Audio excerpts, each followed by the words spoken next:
Real estate ಖದೀಮರು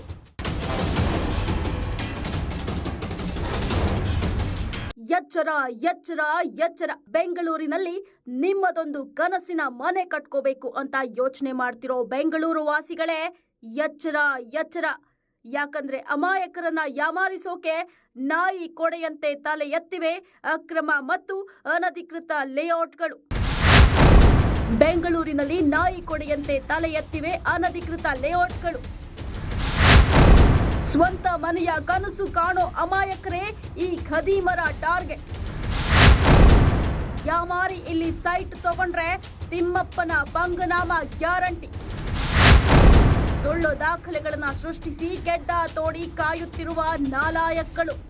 Anekal ಪುರಸಭೆ ವ್ಯಾಪ್ತಿಯ ಕಾವಲ ಹೊಸಹಳ್ಳಿ ಗ್ರಾಮದ ಅದಿತಿ ಆಸ್ಪತ್ರೆ ಹಿಂಭಾಗ ಇರೋ ಸರ್ವೆ ನಂಬರ್ 46(1) ಮತ್ತು 46(2) ತಲೆ ಎತ್ತಿದೆ ಅನಧಿಕೃತ ಬಡಾವಣೆ. ಸಕ್ಷಮ ಪ್ರಾಧಿಕಾರದ ನಿಯಮಗಳನ್ನ ಗಾಳಿಗೆ ತೂರಿ ನಿರ್ಮಿಸಿರೋ ಈ ಬಡಾವಣೆಯ ಮೇಲೆ ಈಗಾಗಲೇ ಬರೋಬ್ಬರಿ 155 ನಕಲಿ ಖಾತೆಯ ಆರೋಪ ಇದೆ. ಜೊತೆಗೆ FIR ಕೂಡ ಆಗಿದೆ.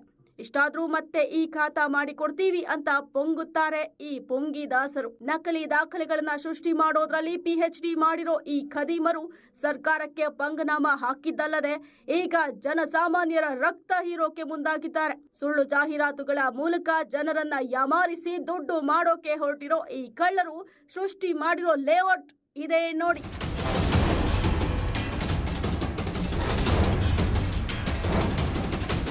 ಈ ಅನಧಿಕೃತ ಬಡಾವಣೆಯಲ್ಲಿ ಇಷ್ಟೆಲ್ಲಾ ಅಕ್ರಮ ನಡೀತಿದ್ರು ಇಲ್ಲಿನ ತಾಲೂಕು ಕಾರ್ಯನಿರ್ವಾಹಕ ಅಧಿಕಾರಿ ಮತ್ತು ತಹಶೀಲ್ದಾರ್ ಗಮನಕ್ಕೆ ಬಂದೇ ಇಲ್ವಾ?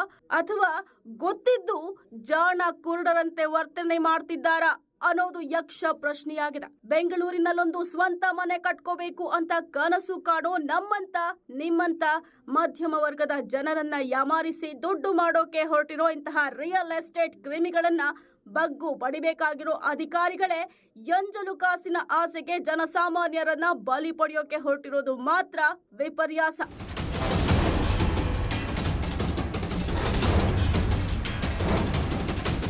ಮಾನ್ಯ ಕಂದಾಯ ಸಚಿವರೇ, ನೀವಾದ್ರೂ ಮುಂದೆ ಬನ್ನಿ.